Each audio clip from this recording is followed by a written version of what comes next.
Salut à tous, c'est Socha et ceci est la première vidéo que j'écris en 2025. J'ai pas été des plus actifs question vidéo, je dois l'admettre, mais j'espère réussir à l'être un peu plus cette année. Comme on est en début d'année, c'est l'occasion de faire un bilan sur l'année 2024. Et comme en 2024, j'avais fait une vidéo sur les animés que j'avais vus en 2023, c'est l'occasion de se prêter à l'exercice à nouveau. Enfin, pour cette année, on va avoir un petit changement. Je vais parler de tous les animés que j'ai vus. L'année dernière, on parlait que d'animés sur Crunchyroll, mais au final, ça m'a fait délaisser d'autres animés comme Genjitsu no Yohane ou Bleach, que j'avais vu ailleurs. L'année dernière, l'idée c'était surtout de voir si un abonnement Crunchyroll c'était intéressant ou pas. Là, c'est juste un simple bilan de ce que j'ai pu voir, de ce que j'ai aimé ou non. Et on commence l'année avec un petit constat, j'ai pas été aussi curieux. J'ai l'impression du moins. J'ai regardé des animés que je connaissais pas, mais j'ai surtout regardé de la nouveauté. Je me suis moins penché sur des séries déjà sorties qui me faisaient de l'œil. Autant c'était le cas en début d'année, mais autant j'ai l'impression qu'à partir de la saison de printemps, on a eu énormément de trucs et que c'était difficile de s'y retrouver. Du coup, de ce que j'ai pu remarquer, la plupart des animés que j'ai découverts qui n'étaient pas des nouveautés, c'est surtout entre janvier et mars que je les ai regardés. Il faut aussi savoir que sur cette liste d'animés que j'ai vus, il y en a plusieurs sur lesquels j'ai déjà fait des vidéos. Je me répéterai pas trop sur le sujet, peut-être que j'apporterai des infos en plus sur ce que j'ai écrit, mais le plus gros du détail, ce sera dans les vidéos dédiées. Vous en faites pas, je vous indiquerai desquels il s'agit. Et comme pour l'année dernière, je vais sans doute spoiler les animés que je présente. Dans tous les cas, il y a les timecodes en description si vous voulez passer une partie ou une autre. Et maintenant, on va entrer dans les détails avec un premier animé vu en 2024, Migi et Dali.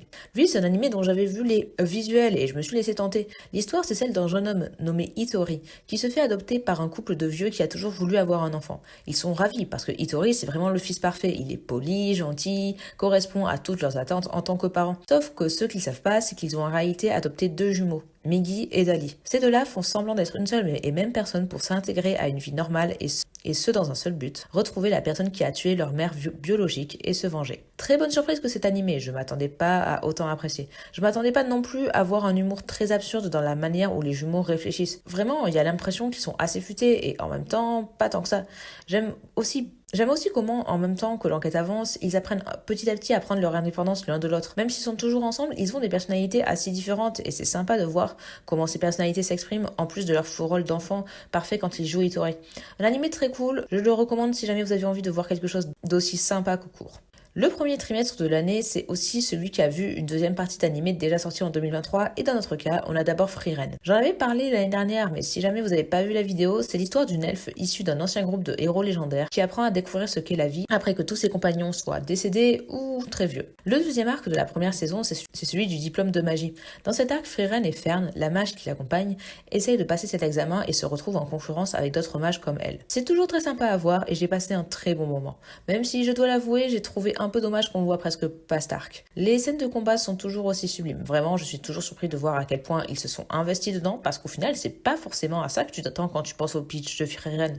Mais c'est quand même cool et tu passes un bon moment. C'est un arc qui introduit énormément de nouveaux personnages et je me suis surpris à les apprécier et à avoir envie de les revoir après cet arc. Je m'attends pas à ça, pour être honnête. Le principe de Frieren, c'est quand même que les personnages sont des gens de passage qu'on rencontre sans pour autant rester longtemps avec eux. Ce serait sympa de les revoir ensuite si jamais on les revoit. Bref, si jamais vous hésitez encore à regarder Frieren, je vous conseille de foncer. Entre les moments épiques et les moments plus calmes, il y a de quoi plaire à tout le monde. J'ai hâte de la saison 2, même si ça voudra dire qu'on n'aura plus Anytime Anywhere en ending, alors que c'est sincèrement un des plus beaux endings d'anime que j'ai pu voir. En parlant de suite, on a celle des carnets de l'apothicaire aussi. Comme Frieren, la première partie de la saison était sortie en fin d'année 2023 et la deuxième en début d'année 2024. On suit toujours Mao Mao, notre petit apothicaire préféré qui se retrouve dans la moindre intrigue de la cour royale chinoise. La deuxième partie de la saison se concentre beaucoup plus sur les origines de Mao Mao et franchement, je m'attendais pas à voir ça aussi tôt dans l'histoire et je m'attendais pas non plus à apprécier autant voir cet arc.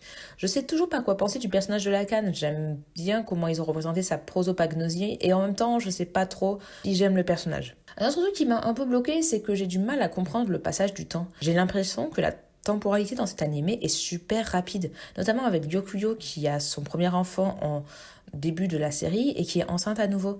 Shaolin, son premier enfant, donne l'impression d'avoir déjà plusieurs années de vie et j'ai pas l'impression de voir le passage du temps chez les autres personnages pour autant. Je sais pas trop quoi en penser, j'aimerais bien avoir votre avis sur la question, peut-être que c'est juste moi qui bloque. Comme l'hiver 2024, c'est la seule période de l'année où les sorties animées m'intéressaient pas des masses, j'en ai profité pour voir des trucs que j'avais déjà vus et parmi eux, il y a Gangsta. Pour résumer, Gangsta, ça se passe dans une ville dirigée par plusieurs camps mafieux, Ergastelum. C'est une ville divisée quant à la question des crépusculaires, des individus qui ont servi de soldats pour leur capacité surhumaine tout en étant handicapés.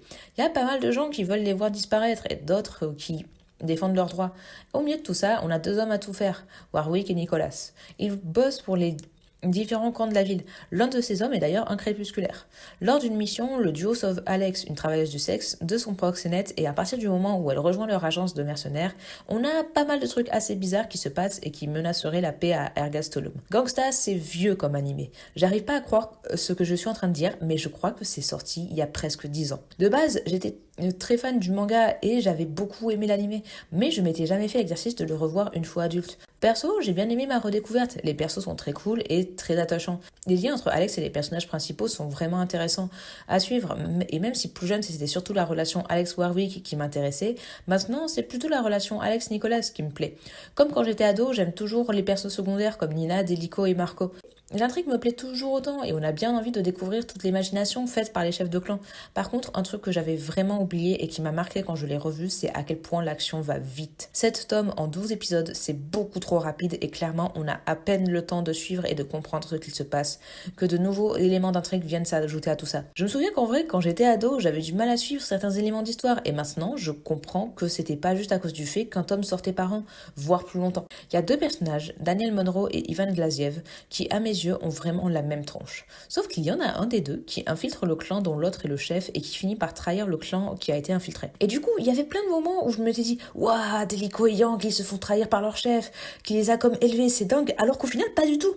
Du coup, c'était un gros moment de confusion. J'ai l'impression qu'il y a plein de moments où je me suis dit que pile au moment où j'arrive à comprendre qui est qui, il y a de nouveaux personnages qui arrivent pour foutre la merde dans l'intrigue et dans ma compréhension. Et je pense qu'en vrai, les problèmes de production de l'animé, ils y sont un peu pour quelque chose. Vous avez peut-être pas le contexte, mais Gangsta est réalisé par le studio Manglobe. Ce studio, il en chiait financièrement. Il était proche de la fermeture et a misé sur Gangsta pour essayer de s'en sortir. Sauf que Gangsta, ça a pas rapporté tant que ça.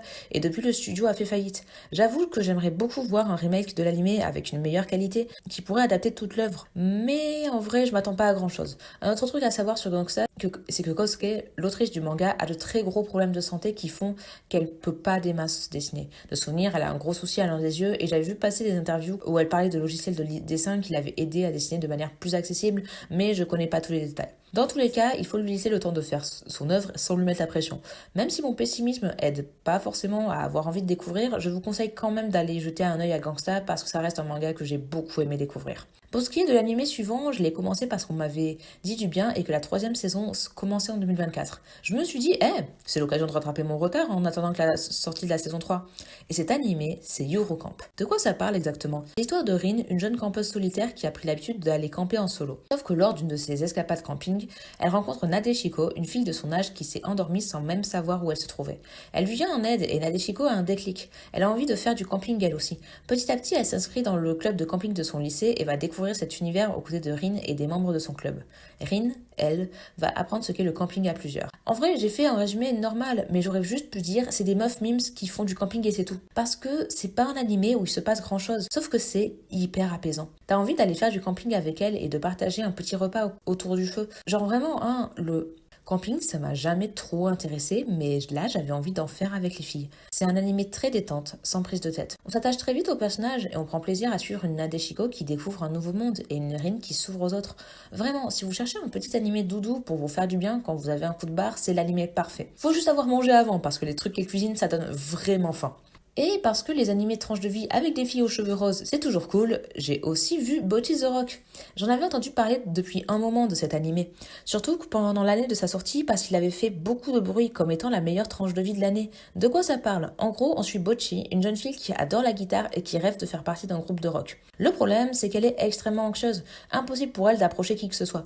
Sauf qu'un jour, Nijika, une batteuse, la croise avec sa guitare sur le dos et l'invite à rejoindre son groupe. Et franchement, c'était une très bonne surprise. On me l'avait beaucoup vendu cet animé et pendant un moment je me suis demandé si les gens exagéraient pas un peu, mais au final pas du tout. C'était très cool de suivre l'évolution du groupe en parallèle avec l'évolution de Bocchi qui s'ouvre un peu plus aux autres. Les personnages sont super attachants, avec une préférence pour le perso principal sans grande surprise. Je pense qu'on a été beaucoup à aimer le personnage principal et surtout à s'identifier. Ces moments d'anxiété sont des moments où je me suis pas mal identifiée et j'aime beaucoup comment l'animation tente de nouvelles choses à chaque épisode pour montrer cette anxiété. Bocchi devient très vite attachante et on se plaît à l'avoir surmonté son anxiété pour arriver à son but. Malgré tout, son anxiété a pas disparu pour autant, elle existe encore et c'est quelque chose de super important. L'anxiété, ça disparaît pas comme ça prend du temps et vu qu'on est dans un animé, je serais pas surpris qu'on ait des sortes de moments où elle finit par tout surmonter magiquement, mais ne pas la faire disparaître de suite, même si elle a surmonté l'épreuve d'un concert, c'est déjà un bon choix. Ah, et sans surprise, la musique est incroyable. Et tant mieux, ça joue beaucoup sur un animé musical. Bref, foncez aller voir tout ça, surtout que c'est pas très long. Tiens, puisqu'on parle d'animé assez court, on va parler de Kogepan. Kogepan, c'est l'histoire d'un petit pâton de pain qui était sur le point d'être cuit pour être vendu en boulangerie, mais qui est resté dans le four trop longtemps. Désormais, il y a un pain brûlé que personne ne veut acheter et noie sa peine dans des verres de lait quotidien. J'ai déjà fait une vidéo dessus et en vrai, j'ai pas grand chose à rajouter depuis cette vidéo. J'aime toujours autant le petit pâton et il est toujours très cool à suivre dans ses aventures. C'est un animé très détente où il se passe pas grand chose. Après tout, on est sur un petit animé de 10 épisodes et chacun dure à peine 5 minutes. Mais c'était quand même très sympa et l'avantage c'est que ça se regarde en moins d'1 heure si jamais vous avez du temps à perdre. J'ai toujours pas trouvé de lien pour le regarder avec des sous-titres français et je suis pas sûre que j'en trouverai. À l'époque le site Neko-sama diffusait les épisodes mais aujourd'hui c'est plus le cas vu que le site a fermé et du coup je sais pas trop où on peut le trouver d'autre. J'espère que des équipes de traduction, indépendantes ou non, se pencheront sur Kogepan pour permettre à tout le monde de découvrir. Bref, si vous avez un peu de temps devant vous et que vous voulez voir un truc pas trop prise de tête, c'est un bon animé pour ça. Kogepan marque la fin de l'hiver 2024 parce que là, on passe à la saison de printemps avec le remake de Spice and Wolf. Spice and Wolf, ça parle de Lawrence, un marchand itinérant qui voyage de ville en ville pour vendre le contenu de sa charrette. Sauf qu'un jour, il croise la route de Holo et elle, c'est pas n'importe qui, c'est la déesse Louve des moissons. Ils prennent la route ensemble, direction le nord, à la recherche de traces d'où pourrait se trouver le clan de la Louve. Pendant leur voyage, ils vont faire face à des personnes aussi variées que les unes que les autres, qui vont parfois les mettre en péril et d'autres fois les aider dans leurs aventures. C'est aussi l'occasion pour eux de créer du lien qui semble de plus en plus proche. Je tiens à préciser que j'avais jamais vu l'animé originel avant. J'avais aucune idée de ce que c'était et je me suis dit que le remake serait l'occasion de me laisser tenter. Et franchement, j'ai passé un très bon moment devant. La relation entre Holo et Lawrence est très vite attachante et clairement, si ça n'avait pas été le cas, ça aurait été un peu compliqué de suivre. On sent que c'est une des forces de l'animé. Le côté sarcastique et vantard de la Louve la rend très drôle, surtout quand on voit que Lawrence a du mal à répondre à ses taquineries. Mais il y arrive petit à petit et ça rend leur lien d'autant plus attachant. On se plaît à suivre leurs moments forts en émotion comme leurs moments plus tranquilles. Vraiment, j'ai passé un très bon moment à les voir évoluer ces deux-là. Sauf que Spice and Wolf, c'est pas juste une petite histoire de lien entre humains et déesses, c'est aussi une histoire de marchandage et de petites filouteries économiques. Et je vais être franc, j'ai énormément de mal à comprendre ces scènes. Ce sont des passages où Lawrence négocie, applique des plans travaillés, où il arrive à déjouer ses adversaires, sauf que souvent je comprenais vraiment pas ce qui se passait. Souvent j'étais juste très confus, j'avais l'impression d'être juste turbo teubé. J'aimerais bien avoir des retours des fans là-dessus. Peut-être que c'est moi qui suis con, peut-être que c'est le remake qui est pas clair par rapport à l'anime original, je sais pas trop. J'aimerais aussi avoir votre avis sur ce que vous pensez du remake par rapport à l'original. J'ai découvert l'anime à l'aveugle et j'ai passé un bon moment, mais peut-être que les fans de la première série ont un peu moins aimé. Et franchement, vu que le studio de Spice and Wolf 2024, c'est aussi celui qui nous a donné le mauvais remake Sweet de Higurashi, il y avait de quoi être méfiant. Je serais tentée d'avoir vos avis sur la question, n'hésitez pas à me donner des retours. Et comme ici, on aime toujours les séries courtes et pas prises de tête, j'ai vu la deuxième saison de Nijion Animation. Pour rappel, Nijion Animation, c'est une série d'animation sur les personnages de Love Live, plus précisément ceux de la 3e génération, Nijigaseki. Nijion Animation, c'est une petite série bonus sur ce groupe d'idoles-là qui raconte leur quotidien au sein du groupe sous forme de petits épisodes humoristiques de quelques minutes seulement. J'avais beaucoup aimé la première saison, la deuxième m'a beaucoup plu. C'est mignon, sans prise de tête. C'est l'occasion d'explorer des dynamiques qu'on n'avait pas explorées dans la première série. J'ai beaucoup aimé l'épisode sur Kasumi et Karine, où cette dernière l'entraîne à poser. Et franchement, c'est hyper cool, parce que du coup, si tu as pensé que certains personnages étaient pas assez présents et que certaines interactions auraient pu être cool, c'est l'occasion d'avoir d'autres interactions qui correspondent un peu à ce que tu aurais voulu. Et même, tu peux avoir la surprise de certaines interactions qui sont plutôt cool. Donc c'est parfait. Je comprends toujours pas pourquoi les autres séries Love Live sont pas sur Crunchyroll par contre, alors que c'est la plateforme qui diffuse Nijion Animation. À ce qu'il paraît, elles y sont sur les autres Crunchyroll, notamment l'américain, mais j'avoue que je suis assez dubitatif quant à cette décision de ne pas les rendre disponibles partout. On en espère un changement de ce côté-là par la suite. On passe à du gros shonen dans un gros changement d'ambiance, Kaiju numéro 8. Pour rappel, c'est une histoire qui se déroule dans un Japon où des kaiju ont envahi le pays. Heureusement, il y a des forces de défense anti-kaiju qui viennent en aide à la population. On suit Kafka, un gars qui rêvait de rejoindre les forces de défense mais qui a jamais réussi. Sauf que lorsqu'il sauve son nouveau collègue d'une attaque de kaiju, il obtient un étrange pouvoir qui lui permet de se transformer en kaiju à son tour, un pouvoir qu'il va utiliser pour faire partie des forces de défense. J'avais fait une vidéo dessus à la sortie de l'animé, mais je peux vous la résumer vite fait. Est-ce que c'était bien? Franchement, ouais, les personnages sont attachants, leurs liens sont cool, on a beaucoup de scènes vraiment sympas, les persos féminins ont l'air d'être bien écrits pour une fois, bref, ça a été une bonne surprise. Est-ce que ça en valait la peine d'accrocher un Kafka géant sur la façade de la Bibliothèque nationale de France et de faire une promotion forcée avec toutes les influenceurs manga possibles? Franchement, je pense pas. Vraiment, ils en ont trop fait sur ce manga. On a compris que c'était cool, mais je sais pas, j'ai pas trouvé transcendant au point de tout se remue-ménage. C'est cool, hein, mais j'ai l'impression qu'au final, même les fans, ils ont laissé tomber. Vraiment, je crois que c'est un des gros animés récents où j'ai jamais vu un fandom aussi mort. Je vois de temps en temps du merch, je vois des gens créer des choses dans le milieu de la fanfiction et tout, mais par exemple, dans le milieu du cosplay, c'est mort. Pour faire la comparaison avec un autre animé récent avec beaucoup de hype, j'ai vu 10 fois plus de contenu sur Dandanan que sur Kaiju numéro 8. Et c'est dommage parce que je suis sûre que ça a encore du potentiel. J'ai entendu dire que la deuxième saison sortait cet été et qu'un OAV sur Iharu et Reno et qui suivent Oshina le temps d'une journée allait sortir. Franchement, j'ai bien envie de voir ce que ça va donner pour la suite. OAV me tente bien aussi. L'idée de voir une sorte d'épisode un peu tranche de vie sur des personnages qui vivent de grosses batailles quotidiennement, il y a moyen que ce soit sympa. Et restons sur du gros shonen avec My Hero Academia saison 7. Bon, je vais pas vous faire l'affront de vous résumer ce qu'est My Hero Academia, je pense que vous savez. Ce que je peux vous dire, c'est au moins un résumé de la dernière saison. Et pour vous expliquer ce qui se passe, attention, ça spoil. En gros, j'ai l'impression que cette saison, c'est un peu Avengers Endgame, là où la précédente, c'était Avengers Infinity War. Les persos se préparent à se battre contre leurs ennemis à nouveau après une première bataille qui les a tous secoués. La première partie de la saison se concentre sur la présence d'un traître qu'on essaierait de trouver, tandis que la deuxième partie se concentre sur les affrontements. C'était une saison sympa, c'est toujours sympa à suivre un machin, même si ça casse pas trois pattes à un canard. Cette saison, elle est particulière. Cette saison, elle est assez particulière parce que c'est la saison où on a plusieurs scènes majeures qu'on m'avait déjà spoilées. Sans en dire trop, c'est le combat de Shoto et le combat d'Ochako. Et c'est terrible parce que entre le manga et l'animé paraît si fade. Vraiment, le manga a des cases super marquantes et belles, et j'ai l'impression que le studio a eu un peu de mal à les réadapter en animé. Et c'est dommage parce que sur le plan du scénario, les affrontements sont vraiment géniaux. C'est l'occasion de développer les personnages, de voir des éléments poignants qui sont énormes pour tout le monde. Après, j'ai pas non plus passé un mauvais moment. Je pense qu'on peut quand même kiffer et franchement, les scènes restent sympas à voir. Mais si on doit parler d'une scène en particulier, je crois qu'il faut qu'on parle d'une mort de personnage. Je vous laisse le temps de passer au timecode suivant si vous voulez pas avoir les infos et préférez éviter les spoils. Je n'aime pas la mort de Bakugo. Dans mon script, mort c'est écrit entre guillemets parce que c'est ça qui me pose problème. Il est pas vraiment mort. Non, parce que la scène est émouvante et tout. Hein, c'est triste, ça te donne envie de pleurer et tout. Mais déjà, on est sur du shonen. Et le shonen, c'est pas un genre qui tue ses personnages. Encore moins quand le personnage est le deuxième personnage principal. Et on y croit encore moins quand soudainement, Headshot, un héros tertiaire, a soudainement le pouvoir de se glisser dans son cœur pour se sacrifier et le refaire battre. Mais foutez-vous de ma gueule plus fort que ça, quoi. On a compris. T'oses pas tuer tes persos principaux, on comprend, hein. Mais faut pas se foutre de notre gueule aussi fort, là. Au bout d'un moment, quand les seuls persos qui meurent, ce sont des adultes secondaires ou à non moyen. Au moins, les méchants meurent, mais on a toute la classe 1A qui est encore vivante pour l'instant. Et encore, je dis ça, mais si un perso de cette classe mourait vraiment, ce serait clairement pas un perso principal. Vraiment, cette tendance bizarre à tuer des personnages, mais en fait non, pour choquer le spectateur pendant quelques minutes, j'ai l'impression qu'on a beaucoup ça dans le shonen, et il se pourrait que j'en ai un peu marre. On continue dans le shonen et on passe sur la suite de Black Butler. Faut savoir que Black Butler, j'étais très fan quand j'étais plus jeune.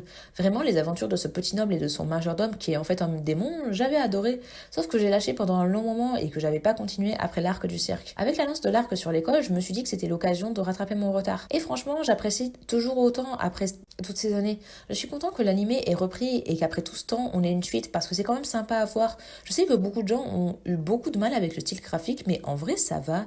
J'ai pas trop eu l'impression qu'il était mauvais. Sébastien est toujours charismatique et beau gosse. Le nouvel arc est plutôt sympa et on se plaît à essayer de découvrir les secrets de cette école. On l'enquête avec Ciel, on essaie de voir comment il peut se sortir du pétrin avec l'aide de Sébastien. Un truc qui me plaît beaucoup aussi, c'est à quel point Ciel porte un masque. On l'entend dans sa voix quand il est avec les autres élèves, il joue le petit gars modèle et choupi. Mais quand il est avec Sébastien, sa voix devient beaucoup plus adulte et ferme. C'est assez intéressant ce contraste. En vrai, je me demande si parmi les animés que j'ai vus ce printemps, c'est pas mon préféré. Le meilleur de l'année, je pense pas. Mais j'ai quand même passé un très bon moment devant et je me demande ce à quoi on peut attendre pour la suite. En tout cas, je suis content que la suite va être adaptée assez vite et qu'on n'aura pas à attendre 10 ans pour le prochain arc animé. Force à vous ceux qui ont attendu, on n'est pas ensemble. En dehors du shonen, j'ai aussi regardé un peu de tranche de vie un peu plus tranquille avec Whisper Me a Love Song. Ça parle de quoi cet animé? C'est l'histoire de Imari, une jeune fille qui rentre au lycée. Sauf que lors de sa rentrée, elle tombe sur le concert du groupe de musique du lycée et c'est le coup de foudre. Et c'est aussi le coup de foudre pour Yori, la chanteuse de ce groupe. Sauf que petit à petit, Yori se rend compte que Imari, elle est tombée amoureuse de la musique de Yori et de son groupe. On va les voir évoluer, voir comment elles font face à leurs propres sentiments et apprennent à comprendre leur amour. Et franchement, j'ai bien aimé. Un truc qui me frustre beaucoup dans le milieu du manga, c'est que j'ai l'impression que le Yuri est assez peu représenté au final.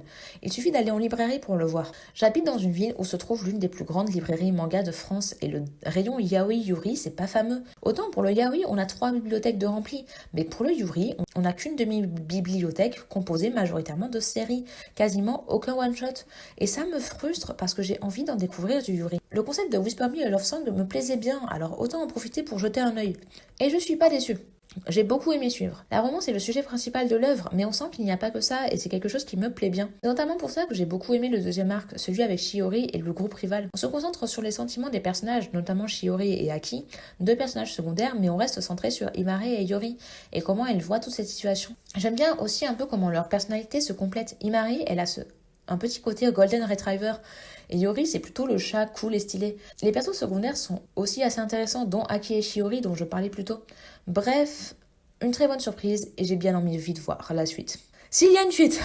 Ouais, alors un truc que j'ai pas précisé sur Whisper Me a Love Song, c'est que cet animé a eu de gros soucis de production qui ont pas mal chamboulé la diffusion de l'animé. En gros, les premiers épisodes sont sortis entre avril et juin, et les 2 derniers en décembre. J'étais pas au courant de ces problèmes de production, et c'est con, mais quand t'en as conscience, tu remarques de suite que quelque chose cloche. Les graphismes, ils sont pas très beaux. Ils sont pas moches, hein, mais disons qu'on les aurait trouvés superbe il y a 20 ans. Beaucoup de scènes sont moins animées que d'autres. Je sais pas comment expliquer, mais sur certains épisodes, on a des passages qui se découpent comme des pages de manga. Et c'est un peu perturbant quand on s'en rend compte. Bref, c'est pas génial, c'est toujours regardable, hein, mais c'est pas incroyable non plus. Et c'est dommage, parce que c'est quand même un animé sympa. C'est terrible, je m'intéresse rarement à des yori, et quand je le fais, je tombe sur l'animé qui a rien de bizarre et malsain, mais qui a des problèmes de production. Ma chance, elle est pas géniale. Mais je peux pas vous parler de Whisper Me a Love Song sans parler des chansons. Elles sont très cool, je trouve ça très drôle qu'on ait un peu la même chose que dans Love Live, où je finis par préférer les chansons des groupes rivaux plutôt que du groupe principal. Du moins, les chansons, elles sont cool quand on les entend. Vraiment, c'est un truc qui m'a saoulé pendant les moments musicaux de la série, encore plus dans l'épisode final où les deux groupes s'affrontent. Les personnages passent leur temps à parler par-dessus. Et c'est hyper frustrant parce que le principe d'un anime musical, c'est qu'on puisse entendre les musiques. Vous me direz peut-être que c'est pour mieux comprendre les émotions des personnages, sauf que ça marche pas. Love Live n'a pas de perso qui parle pendant les passages musicaux, et on comprend très bien les émotions du public et des personnages. Et vous savez quelle autre série a des passages musicaux avec des personnages qui parlent, mais où on entend quand même la musique? Bocchi the Rock. Bref, il y avait un meilleur moyen de faire les choses. Pour rester sur de la tranche de vie, on passe à Grandma and Grandpa Turn Young Again. Un animé que j'avais pas prévu de voir à la base, et encore moins de faire une review dessus, et pourtant c'est le cas. Ça parle de quoi déjà? On suit un couple de personnes âgées qui du jour au lendemain tombent sur une pomme dorée dans le verger qu'ils font pousser. Ils décident de prendre la pomme et de la manger, sauf que ça les fait avoir un pouvoir. Ils peuvent redevenir jeunes. Avec cette nouvelle capacité, ils en profitent pour vivre des choses qu'ils n'avaient pas pu vivre au même âge, mais avec leur savoir et connaissances de vieilles personnes. Mon avis a pas changé dessus. J'aime toujours. Le couple est très attachant et j'aime beaucoup comment ils s'appellent par des petits surnoms affectueux et se redécouvrent l'un et l'autre. J'aime surtout leurs interactions avec leur entourage qui les aide dans des soucis du quotidien. Chacun apporte son soutien aux membres de leur famille à leur manière. De très bons personnages, et tant mieux, sur ce genre de série, si le personnage principal est pas attachant au minimum, ça a des chances de s'effondrer. J'avoue que j'ai encore du mal avec le début où les persos féminins fantasment sur le grand-père. Vraiment, ce coup-là, c'était vraiment pas le meilleur, et commencer à animer avec ce genre de scène, ça va juste couper l'envie de regarder. Si jamais vous voulez en savoir plus sur ce sujet, j'ai fait une vidéo dédiée. N'hésitez pas à aller checker ça. Bon, il fallait quand même un shonen pour finir la saison de printemps, et ce shonen, c'est Demon Slayer, saison 4. Alors il se passe quoi pour Tanjiro et ses potes sur cette saison? Juste après être rentrés du village des forgerons, les piliers se rendent compte que l'affrontement final contre Muzan est imminent. C'est l'occasion pour eux de proposer aux pourfendeurs un entraînement spécial afin qu'ils apprennent mieux à lutter contre les démons lors de la bataille. C'est l'occasion pour Tanjiro de rencontrer de nouveaux piliers et de se rapprocher de ceux qu'il connaît déjà. Cette saison, elle n'a pas été hyper appréciée par les fans. Demon Slayer, c'est une série qui est connue pour la beauté de ses scènes de combat et leur côté épique. Donc forcément, une saison qui se concentre sur les entraînements un peu plus calme, c'est pas ce qui plaît le plus. Pour beaucoup, c'est une saison qui est trop longue, qui fait office de filler.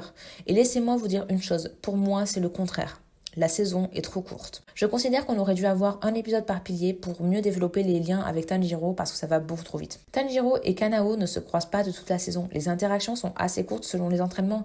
Il y avait de quoi développer énormément de choses. Et j'ai l'impression que ça reste beaucoup en surface. Mais c'est une saison qui reste nécessaire pour l'avancée et la compréhension de la suite. C'est pas une saison nulle où tu peux te dire je m'en fous, je regarde pas. Genre ouais, tout le monde était à fond sur la scène finale et franchement je comprends pourquoi, sauf que spoiler alert, sans la construction de la tension, ça aurait pas eu le même impact. Faut arrêter de croire que quand les personnages se tapent pas, ça sert à rien de regarder. Les gens qui disent ça, de ce que j'ai vu, vous êtes des adultes. Vous êtes pas des enfants de moins de 10 ans qui regardent des animés juste pour vous dire tapez. Vraiment, croyez-moi, les combats ils marchent beaucoup mieux parce qu'on a le contexte et tout ce qu'il y a autour. Je vous vois vraiment comme ces gens qui trouvent que les rivaux de Pokémon sont chiants et qui passent tous les dialogues sans prendre le temps de lire et qui du coup manquent tout le développement de personnages qui va avec la série. Bon, on passe sur la saison d'été, mais avant ça, faut faire un point, le point One Piece. Oui, je suis toujours en train de rattraper mon retard. Non, j'ai toujours pas fini. J'ai essayé en 2024, mais j'ai pas réussi. J'avance quand même, hein. En 2023, j'étais en plein arc Water 7. Là, j'ai fini Water 7 et Thriller Bark et je viens de finir Amazon Lily au moment où j'écris ces lignes. Ouais, j'avoue que je suis lent. J'aimerais essayer d'aller plus vite, mais comme vous le voyez, je galère un peu. Malgré tout, je vais le dire franchement, je passe un super bon moment. L'arc Water 7, c'est l'arc qui m'a fait me rendre compte que, ok, là, ce que je regarde, en fait, c'est génial. Alors ouais, ça reste du shonen très classique et on sent que jamais les persos sont en réel danger. Mais on aime quand même. Il y a des scènes qui sont quand même incroyables dedans. Par exemple, à Enies Lobby, il y a la fameuse scène où Robin dit qu'elle veut vivre. C'est une scène que, comme beaucoup d'autres, je me suis fait spoiler, mais ce que je trouve génial, c'est que malgré ce spoil, la scène arrive à être impressionnante et je trouve ça génial. Mais ce que je trouve encore plus cool dans cette scène, c'est la partie qu'on m'avait pas spoilée. Usopp qui tire sur le drapeau de la marine et l'enflamme. Ça, c'est stylé de ouf. C'est vraiment la scène qui m'a fait dire, ok, en fait, ce que je suis en train de regarder, c'est un truc dingue. Et franchement, j'adore. J'ai un peu moins accroché à l'arc Thriller Bark, même si le passé de Laboon et Brook, avec tout le lore du bon royaume de Binks, c'était pour m'achever émotionnellement. Il n'y avait pas à faire un truc tout aussi émouvant, et ça y est, j'ai envie de retourner en convention et d'aller au karaoké pour chanter le bon rhum de Binks avec d'autres weebs. Je l'ai fait en 2023 sans voir le contexte de la scène, c'était déjà très cool. Mais en ayant le contexte maintenant, faut que je refasse, y a pas de choix. Pour ce qui est de Sao Buddy et Amazon Lily, j'aimerais poser une question. Cette question, elle englobe aussi les arcs dont je parlais plus tôt, en particulier Water 7. Comment est-ce qu'il y a des gens qui regardent One Piece qui arrivent à se dire que ce n'est pas du tout politique? C'est hyper politisé. On a une scène où un gars brûle le drapeau d'un gouvernement autoritaire qu'un groupe de hors-la-loi décide de renverser. On a des histoires d'esclavage envers un peuple discriminé que des nobles achètent, nobles où c'est marqué dans la loi qu'on ne doit pas s'en prendre à eux, sinon c'est la mort qui nous attend, car la magie Rin les protège. Et au milieu de tout ça, on a Luffy et son équipage qui décident de s'en foutre et de briser le statu quo imposé par ces nobles aux privilèges abusifs. Et au milieu de tout ça, il y a des gens qui me disent que c'est pas politique. Je sais pas, les gars, faites un effort et suivez One Piece avec plus d'attention. Je sais pas quoi vous dire en fait. Vraiment, tous les arcs de One Piece, c'est Luffy qui débarque sur une nouvelle île, se rend compte qu'elle est gouvernée par une tyrannie et décide de renverser le gouvernement pour libérer le peuple. Encore une fois, faut suivre. Pas juste regarder la série en se disant tapez. Alors ouais, c'est pas parfait, hein. Je sais pas trop quoi penser de l'arc Amazon Lily et l'écriture de cet arc, elle a pas forcément bien vieilli. C'est dommage parce que l'idée d'une Hancock ancienne esclave qui, une fois libérée, devient la reine d'une île composée exclusivement de femmes parce qu'elle a vécu des violences sexistes et sexuelles, c'est intéressant à voir. Mais voir qu'elle perd une partie de cette autorité avec son amour pour Luffy, je sais pas, ça me frustre. Sans parler de l'île où se retrouve Sanji qui s'appelle littéralement que d'étraves et qui est composé de personnes à l'apparence masculine en robe. Heureusement que Oda a évolué pour proposer des personnages comme Kiku et Yamato plus tard parce que ouais, vraiment cette partie-là, elle a pas très bien vieilli. Comme l'animé est en pause, en ce moment, j'aimerais essayer d'en profiter pour rattraper mon retard. J'ai jusqu'à avril pour rattraper 700 épisodes. Autant dire que ça va être chaud. Mais je sais pas, j'ai envie d'y croire. Après tout, même en 2025, pour la saison d'hiver, il y a pas beaucoup de nouveautés, donc c'est l'occasion. Bon, avant de parler des nouveautés d'été, on doit parler d'une petite découverte estivale, Heaven's Official Blessing. En 2023, j'ai rencontré un de mes potes qui est super fan du travail de MXT. MXTX, c'est une autrice chinoise qui a fait 3 séries de romans. Moda Ozushi, Heaven's Official Blessing et The Scum Villain Saving System. Ces 3 séries de base, c'était juste des romans comme ça qu'elle a écrits sur internet, sauf que ça a acquis une énorme popularité et pas qu'en Chine. Pendant longtemps, les fans se passaient des traductions assez approximatives sous le manteau, histoire de découvrir ces univers. Et c'est cet investissement de la part des fans qui a permis sa popularité, en particulier sur Moda Ozushi et Heaven's Official Blessing. Dans le cas du premier, on a eu un animé, un manga et un film live. Dans le cas du deuxième, on a eu un animé et un manga qui pour l'instant sort juste en webtoon. Ce sont des œuvres qui ont des communautés hyper investies, notamment dans le milieu du cosplay où tu fais plus de conventions sans croiser ce qu'on appelle du danmei dans les salons. Et pour 2 raisons. La première, c'est que ça parle de culture chinoise taoïste avec des conspirations et des complots démasqués dans des univers fantastiques où les personnages combattent des démons et des fantômes. La deuxième, c'est surtout que les univers de MXTX, ils sont très très gays en fait. On est sur une forme de yaoi avec un peu plus de focus sur l'action et le fantastique. Ça change de la production yaoi plus classique où on est souvent sur des romances lycéennes. La romance fait partie de l'histoire, mais c'est pas le focus principal et en vrai, c'est quelque chose qui me plaît bien. Pour ma part, j'ai connu que récemment, j'ai pas encore eu l'occasion de découvrir Scum Villain, mais je suis en train de lire les romans Moda Ozushi et et j'ai vu les 2 premières saisons de Heaven's Official Blessing. Et bon, c'est bien beau de vous parler de comment j'ai découvert les Danmei, mais je crois que c'est pas ça qui vous intéresse. Du coup, ça parle de quoi Heaven's Official Blessing?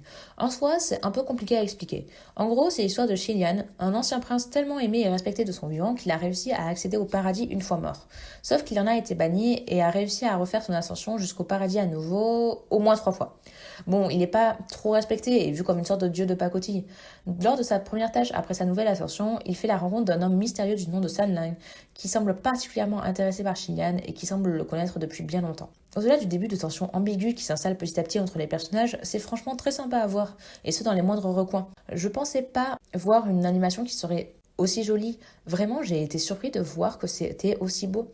Le duo de personnages principaux est très attachant, en particulier Sanlan qui est, on va pas se mentir, particulièrement beau gosse, mais aussi très drôle avec ses airs taquins de petits fourbes. Son lien avec Xilian est très doux à voir et j'aime beaucoup comment les deux travaillent ensemble pour comprendre ce qui se passe exactement dans le monde des vivants. Que ce soit anciennes malédictions, monstres et autres démons, c'est très sympa à voir à quel point ils arrivent à bien bosser ensemble. Même les personnages les plus secondaires sont sympas aussi, avec une petite préférence pour le maître du vent. L'intrigue est assez prenante et on a bien envie de voir où ça nous mène. J'ai déjà hâte de voir la suite parce que je sens qu'on nous réserve du jour. Par contre, animé chinois oblige, j'ai un peu peur de la censure. Alors ouais, ça reste une œuvre qui a réussi à être adaptée en animé et à sortir hors Chine, mais je m'attends pas à ce que l'adaptation sorte sans la moindre censure. La Chine, c'est pas le pays le plus ouvert question droit LGBT, et de ce que j'avais cru comprendre, les films et animés Moda Ozushi avaient été censurés. Donc ouais, j'ai envie de croire que sur Heaven's Official Blessing, les choses se passeront mieux, parce que bon, je suis pas sûre d'avoir hyper envie de bouffer du sous-texte sans rien de canon. On peut donc commencer notre liste de nouveaux animés que j'ai vus cet été avec My Dear Friend no Kotan. Ça parle de quoi cet animé? C'est l'histoire de Torako, la fille la plus populaire de son lycée. Elle est belle, elle a de bonnes notes, tout le monde l'aime, c'est la présidente du conseil des élèves, bref, tout lui réussit. Sauf que ce que personne ne sait, c'est que Torako, c'est une ancienne délinquante. Elle veut mettre sa vie derrière elle et veut faire en sorte que personne ne découvre son secret. Sauf qu'une nouvelle élève, Shikanoko, arrive au lycée et capte de suite quel est son secret. Oh, je vous ai dit que Shikanoko c'est un cerf?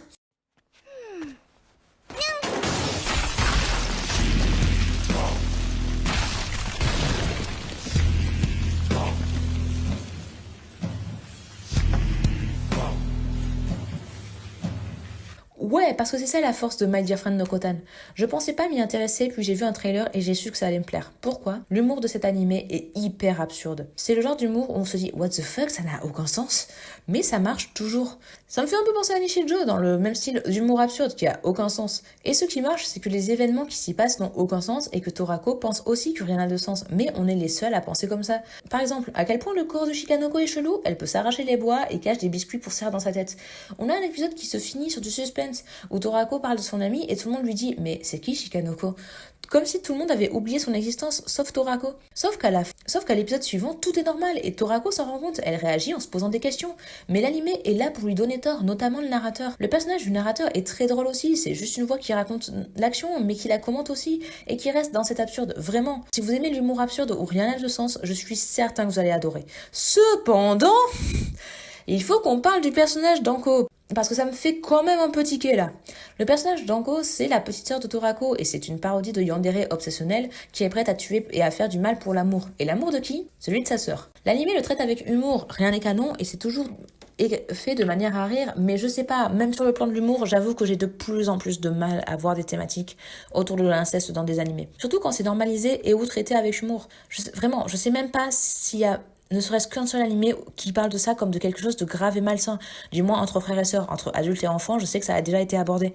Je sais que là, c'est vraiment traité comme un truc à pas prendre au sérieux, mais bon, je sais pas, entre l'animé où la belle fille et la petite fille simp sur le grand-père jeune et celui avec les blagues sur la sœur et obsessionnel envers sa sœur, je crois que j'en ai un peu marre à la fin de ce genre de truc. Je finis en parlant d'un truc négatif, tout ça pour aborder un animé sur lequel j'ai pas grand-chose de positif à dire.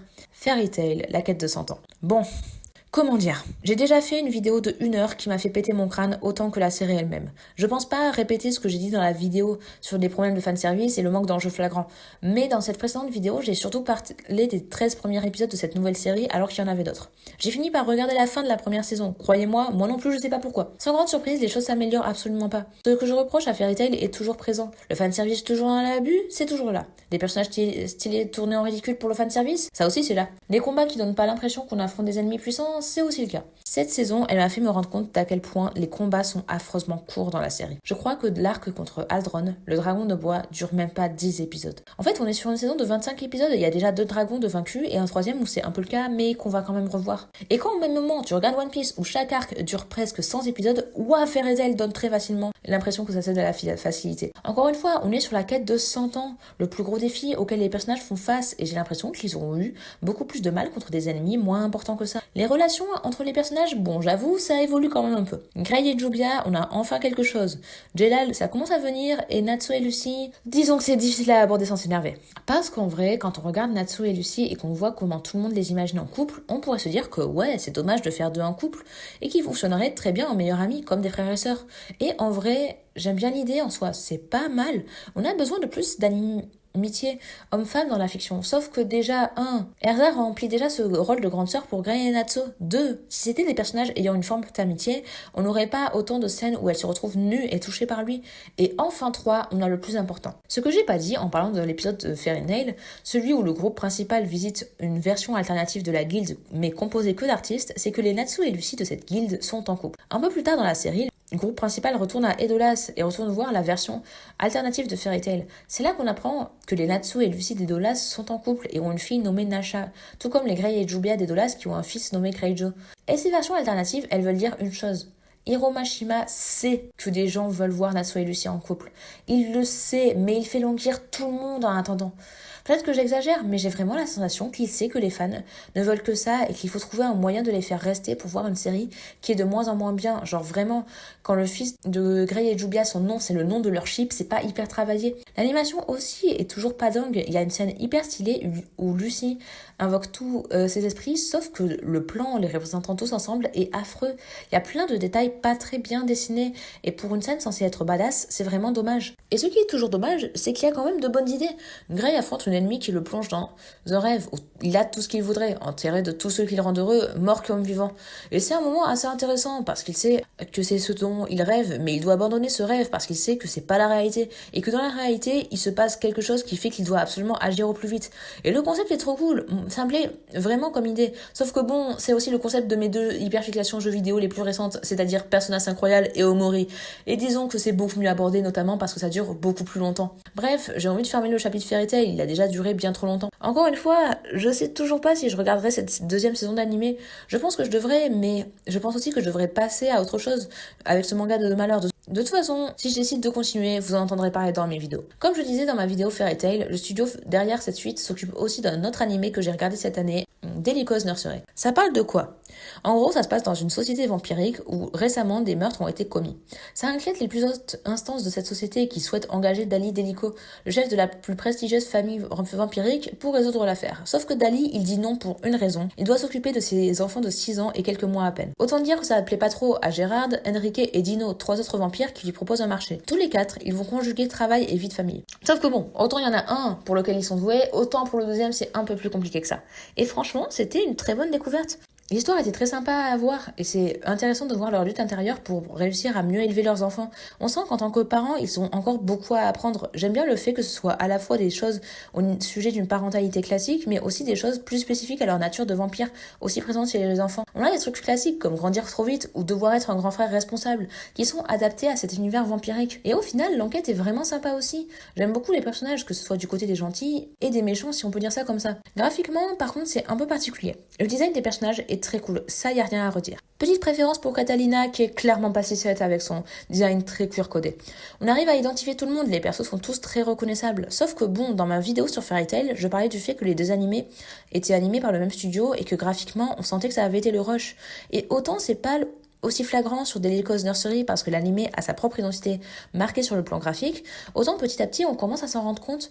Vraiment, sur les derniers épisodes, on capte que dans les scènes de foule, tous les personnages de figurants n'ont pas de visage. Parfois des bouches, mais souvent il n'y a aucun visage et c'est assez perturbant, surtout quand il y a des scènes qui montrent la foule même. Et du coup, ça devient assez apparent que sur la fin, il y avait un peu moins de budget. Dommage, je sais que parfois sur les versions Blu-ray des animés, on a des améliorations au niveau de l'animation. On espère que ce sera possible sur Delica's Nursery parce que ça reste un animé très sympa. En parlant de cet animé, il y a un petit point de détail qui me vient à l'esprit et que j'ai pas pu me sortir de la tête pendant que je regardais. Delica's Nursery parle de vampires mais aussi du vampire originel. Ce vampire, il est important dans l'histoire parce que les antagonistes veulent le tuer et que les protagonistes veulent faire en sorte que ça n'arrive pas. Il est appelé Truth of Vamp. Et jusque-là, pas de souci. Sauf que ce nom devient très vite une combinaison de deux mots avec le début de Truth et la fin de Vamp. Ce qui fait Trump.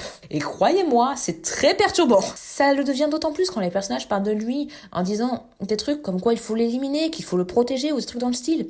Et ça devient tout aussi perturbant quand tu te rends compte que ce personnage est physiquement plutôt charmant. Et du coup, ça me paraît assez bizarre. Des fois, ça me coupait de l'animé, même si c'est juste un petit détail. Bon, bref. Je recommande malgré tous ces petits défauts. Bon, avant de passer aux animés d'automne, il faut qu'on parle d'un film d'animation. Ouais, je sais pas si ça compte dans la liste des animés que j'ai vus, mais c'est un film d'animation japonaise qui adapte un manga et ce manga est fait par un assez gros auteur. Et surtout, je veux pas passer à côté d'en parler. En septembre, j'ai vu Look Back. Ce film, c'est l'histoire d'une petite fille de primaire nommée Fujino. Elle s'occupe de la partie manga du journal de son école et ça marche plutôt bien. Tout le monde kiffe son travail. Sauf qu'un jour, elle doit laisser un peu de place dans le journal pour une fille qui ne vient pas à l'école et cette fille qui vient pas à l'école, elle est super douée en dessin. Tellement douée que forcément, il y a de la comparaison entre elle et Fujino. Fujino, elle le prend pas hyper bien et petit à petit, une rivalité se forme qui va très vite devenir une amitié. Faut savoir que Look Back, j'avais lu la version manga à sa sortie parce que c'était fait par l'auteur de Chainsaw Man et que j'étais intriguée de voir comment l'histoire se déroulait vu qu'on n'est pas du tout sur le même genre d'ambiance. J'avais bien aimé, c'était sympa mais pas forcément mémorable. C'est pas le manga que je m'attendais à voir en film, mais je me suis dit pourquoi pas, surtout que le film sortait en salle de manière limitée. Bon, maintenant il est dispo sur les plateformes de streaming, mais sérieusement, une sortie en cinéma pendant 2 jours seulement, c'est pas dingue. Je me suis pris une claque. Look Back, c'est une énorme claque. Je m'attendais pas à être autant secouée devant, mais c'était le cas. Le film est beau, il est sublime, le style de Fujimoto animé va tellement bien avec l'histoire et je suis content qu'il l'ait gardé pour le film parce que ça colle parfaitement. Même en sachant l'histoire, j'ai été happée et je pensais pas l'être. Je sais pas comment expliquer, mais je crois que c'est un mélange de musique et d'animation qui m'ont eu. Vraiment, le film, c'est une lettre d'amour au milieu de l'art et de l'animation. C'est le genre de truc qui te donne envie de créer, d'aller jusqu'au bout de tes rêves artistiques. Je sais pas comment expliquer, j'ai l'impression que c'est ce genre de film qui te procure des émotions intenses et tu peux pas mettre de mots dessus. Bref, si vous avez le temps de traîner sur des sites de streaming pour regarder quelque chose, regardez Look Back. Vraiment. Encore plus si vous êtes artiste. Je vous jure, vous allez pas le regretter. Si vous devez retenir qu'une seule œuvre de toute cette liste de 2024, retenez celle-ci. On finit l'été avec un film d'animation sublime et on commence l'automne plutôt bien avec Dan Da Dan. Dan Da Dan, j'avais clairement pas prévu de m'y intéresser au début. Ça faisait partie de ces 3 séries qui m'avaient survendu, notamment dans le milieu des influenceurs manga avec Kaiju numéro 8 et Sakamoto Days. Le pitch de Dan Da Dan, il est simple. Momo croit aux fantômes, mais pas aux aliens. Okarun croit aux aliens, mais pas aux fantômes. Forcément, ça crée des désaccords et chacun décide d'explorer sur le sujet pour prouver à l'autre qui a raison, sauf que ça tourne pas hyper bien. Autant en manga, je sais pas si ça me plairait, autant en animé, c'était hyper cool. J'y suis allée totalement à l'aveugle sans avoir vu le moindre trailer ni même écouté l'opening et là aussi c'était une claque, mais pas dans le même sens que Look Back. Les visuels sont super cool, ça joue vachement sur les nuances de rouge pour Okarun et vert pour Momo puis rose pour Aira. Chaque perso a une couleur qui lui est associée et j'aime beaucoup l'idée parce que du coup on voit ces jeux de couleurs dans l'animation. Ça tente des trucs et c'est sublime. Et j'ai même pas encore parlé de l'opening qui est hyper cool aussi. Ça tente des trucs et la musique est géniale. Entre le rap de Creepy Nuts et les moments plus calmés, d'où ça rend si bien. Et même en dehors des graphismes et des visuels, ça marche super bien. Parce qu'au final, les visuels sont assez beaux et originaux. On les a surtout dans des épisodes d'action, mais les épisodes plus détentes sont sympas à suivre aussi. Et ce qui rend tout ça sympa, ce sont les personnages. Le duo principal est très attachant dans la construction de son amitié. Et c'est mignon de voir comment ils apprennent à se connaître, mais galèrent un peu parce que les codes sociaux, c'est compliqué. Je vais pas en dire beaucoup plus parce qu'il y a énormément de choses à dire et que j'hésite sincèrement à faire une vidéo sur le sujet. Mais je pense qu'il faut quand même adresser le point qui a fait beaucoup de bruit et a raison, l'agression sexuelle du premier épisode. C'est pas une scène à laquelle je m'attendais et clairement ça hésite pas à être cru. J'avoue que je me suis pas sentie hyper à l'aise. Mais avec le temps j'ai un peu fini par comprendre le pourquoi de cette scène et même si je comprends l'idée, il y a une partie de moi qui se dit qu'il y aurait peut-être pu y avoir une autre manière de faire. Comme je sais pas, avec du prélèvement d'organes ou un truc comme ça. Surtout qu'au final l'anime commence avec ça, finit avec ça, ouais moyen. Je pense qu'on peut mettre un personnage féminin en difficulté sans passer par ça. Mais un truc que j'aime beaucoup, c'est que c'est jamais traité comme une blague. La situation est sérieuse, dangereuse, et quand on a vu beaucoup de shonen montrer ce genre de scène et dire que lol, c'est marrant dans Fairy Tail, il y a un mec qui apparaît entre les seins de Lucy, disons qu'on est content de voir ce sujet traité avec plus de sérieux. À voir comment ça évolue par la suite. Je vais pas en dire trop pour l'instant, je pense que je vais faire une vidéo qui rentrera un peu plus dans les détails. Dès qu'elle sortira, je la mettrai en description pour que vous puissiez aller la voir. On a aussi un autre animé d'automne avec de beaux visuels, j'ai nommé Blue Box. Et non, pas Blue Lock, les deux se ressemblent au début du nom et du fait que ce sont des animés de sport, mais c'est leur seule similarité. Ça parle de quoi exactement? En gros, l'action se passe dans un lycée sportif. On suit le quotidien de Taiki en seconde, spécialisé en badminton. On le voit pendant ses matchs et son évolution, mais surtout avec sa relation avec Shinatsu. Shinatsu, c'est la star de l'équipe de basket du lycée, mais c'est surtout la fille dont il est tombé amoureux. Sauf qu'un jour, à cause de certaines circonstances, Taiki et Shinatsu se retrouvent à devoir vivre sous le même toit et autant dire que ça va pas mal chambouler Taiki. Bon, je rassure tout le monde de suite parce que c'est la crainte que j'ai eue aussi au début, Taiki et Shinatsu n'habitent pas ensemble parce que leurs parents se sont mariés. Non, les parents de Shinatsu sont allés travailler à l'étranger et comme la mère de Shinatsu était amie d'enfance avec celle de Taiki, elle a confié sa fille à son ami. Bref, rien de chelou et tant mieux, j'avais pas trop envie de suivre une romance entre un demi-frère et une demi-sœur. Et en vrai, la romance est très cool. On les suit se rapprocher et en même temps qu'ils progressent dans leur sport respectif. Et les persos sont très attachants, on a envie de les voir accomplir leurs objectifs et ils sont très motivants. J'ai beaucoup d'affection pour Ino. On sent que c'est celle qui s'immisce dans tout ça, que ça va créer un triangle amoureux et tout. Mais le perso est assez fun avec son côté taquin et je l'aperçois jamais comme une sorte d'obstacle chiant à la relation principale. On sent aussi que le sport c'est pas forcément le plus important de l'animé, mais quand il y en a ça reste cool à suivre et franchement on a bien envie de voir tout le monde progresser. On est content quand ça réussit, on est triste quand ça foire, un peu comme dans un animé de sport plus classique. J'aime beaucoup aussi le personnage de Haruo, on sent que c'est une sorte de guide pour Taiki, que ce soit pour le badminton, mais aussi en amour, puisque Taiki peut prendre exemple sur la relation de son aîné avec sa petite amie. Et graphiquement aussi c'est très joli, on n'est pas sur des espèces de visuels spéciaux comme Dan Dan, mais on est sur quelque chose de très beau et franchement ça fait plaisir de voir que les animés de romance aussi ont le droit d'avoir ce genre d'art. Et c'est aussi pendant les génériques qu'on les voit, ces beaux visuels. Les deux sont très sympas, avec une préférence pour le générique de fin, surtout parce qu'il est chanté par Yves et que j'aime beaucoup cet artiste. Bref, un animé que je vous recommande si vous avez envie de regarder quelque chose d'un peu plus détente. On passe à quelque chose d'un peu plus connu, la suite de Bleach 60 Year Blood War. Là, on part sur une 3e saison et continue toujours la lutte entre les Shinigami et les Quincy. Et autant j'ai eu un peu de mal avec l'opening et l'ending que j'ai trouvé un peu fade, autant pour le reste, j'ai beaucoup aimé. Graphiquement, ça change pas, ça en jette toujours autant. Et franchement, quand tu vois la première série Bleach et celle-ci, tu sens que ça a de la gueule. Et bien joué au studio Pierrot, parce qu'il y a quelques années, c'était clairement un des studios qui faisait les moins bons animés graphiquement parlant. Là, on sent qu'il y a du budget dedans, que c'est vraiment bien foutu, et bien joué à la team d'animateurs, parce que c'était très cool. Et question scénario, je me suis surpris à bien aimer aussi. Je vais pas vous mentir, Bleach, c'est pas l'animé auquel je suis le plus attachée. J'ai toujours eu du mal à retenir les noms de tous les personnages, et franchement, là, si vous me le demandez, c'est quoi les noms des Quincy, je serais incapable de vous répondre. Je pourrais vous dire, allez, Basby parce qu'il est cool, mais même Ewok, je suis même pas sûre à 100% de prononcer son nom. Et pourtant, j'ai beaucoup aimé les combats dans cet arc. Le combat de Maruyuri et Nemu a un côté un peu body horror qui va bien avec les personnages et en même temps c'était très cool pour le développement de ces deux-là. Pareil pour Kyoraku et Nanao, c'était sympa de voir leurs affrontements, mais je dois avouer un truc qui me bloque. Nemu et Nanao, elles ont toujours été des personnages très effacés et font plus office d'assistante. Et autant je les trouve un peu badass, autant j'aurais bien aimé que leur développement et la révélation de leur pouvoir se fassent un peu plus tôt dans l'animé. Là, j'ai l'impression que ça sort un peu de nulle part. Malgré tout, ça restait très sympa à voir et j'ai pas eu l'impression de m'ennuyer. Et ça, c'était assez cool. J'ai l'impression que je suis encore assez perdue sur plein de détails. Vraiment, la division 0, j'ai l'impression de pas comprendre qui ils sont. Mais je me demande si je tenterai pas de me refaire tout l'arc quand la dernière saison sera sortie. En tout cas, on n'est pas loin de la fin et je sens que ça va avoir de la gueule une fois les derniers épisodes sortis. Puisqu'on parle de remake, et si on parlait d'un d'entre eux pour notre avant-dernier animé de l'année, on va donc parler de Ranma 1/2, la version 2024.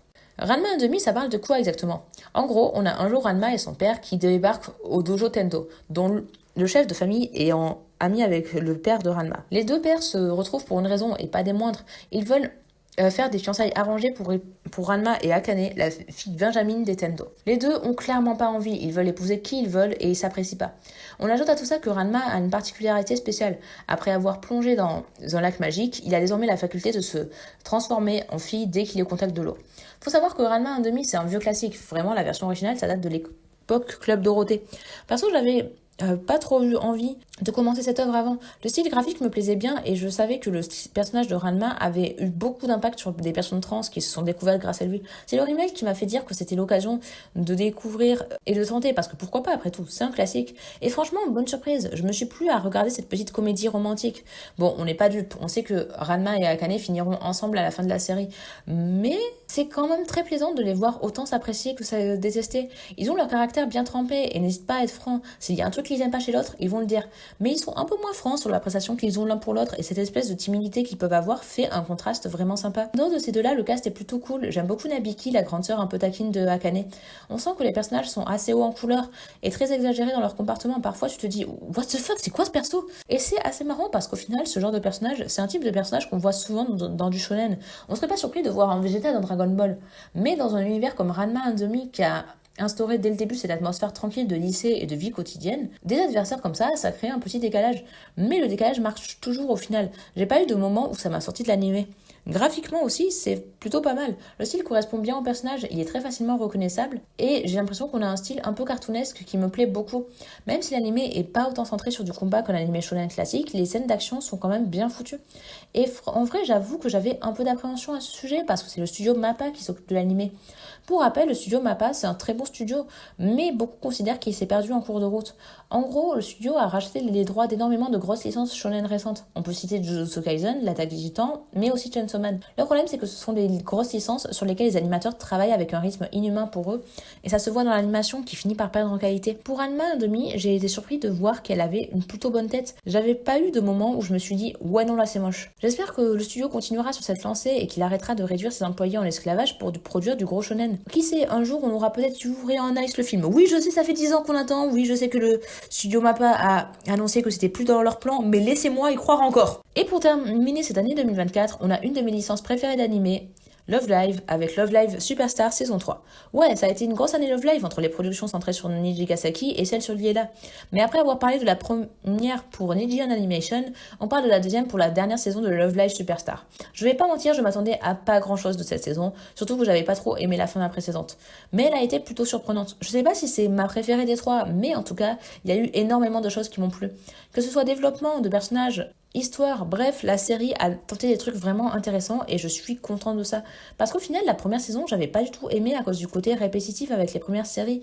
Mais là, ça s'est vachement amélioré et ça a pas mal proposé de petits trucs sympas. C'était pas donné parce qu'on avait 11 personnages dedans, mais chacun a son petit moment pour briller et j'en étais très content. Pour ce qui est des chansons, j'ai eu quelques moments de déception, on va pas se mentir. Il y a du bon comme du moins bon. Il y a une de mes chansons qui est clairement ma favorite de la saison en termes de performance et de clip. Il y a des choix par contre dont je suis pas spécialement fan, surtout vers la fin de la série. Je vais pas spoiler plus que ça parce que comme je l'ai fait pour les 2 premières saisons, j'ai prévu de faire une vidéo complète sur la 3e. En tout cas, on en a fini avec les animés de 2024. Je sais pas trop encore ce que nous réserve 2025. J'ai déjà quelques animés que je suis en train de regarder en ce moment qui sont très cool. Coucou Link League saison 3. Je vais essayer de regarder un peu moins de nouveautés cette année et de varier un peu mon visionnage. Je vais aussi essayer de rattraper One Piece le plus possible, mais ça malheureusement je suis encore dans la phase où j'y crois pas trop. On se dit à l'année prochaine pour le bilan 2025. En attendant ce bilan, n'hésitez pas à vous abonner pour voir les autres vidéos. J'avais parlé d'animés sur lesquels je pensais faire une critique détaillée, vous verrez sans doute ça une fois abonné. Vous pouvez aussi me suivre sur mes réseaux sociaux, c'est l'occasion de découvrir ce que je fais en dehors de YouTube. À tout bientôt pour une prochaine vidéo.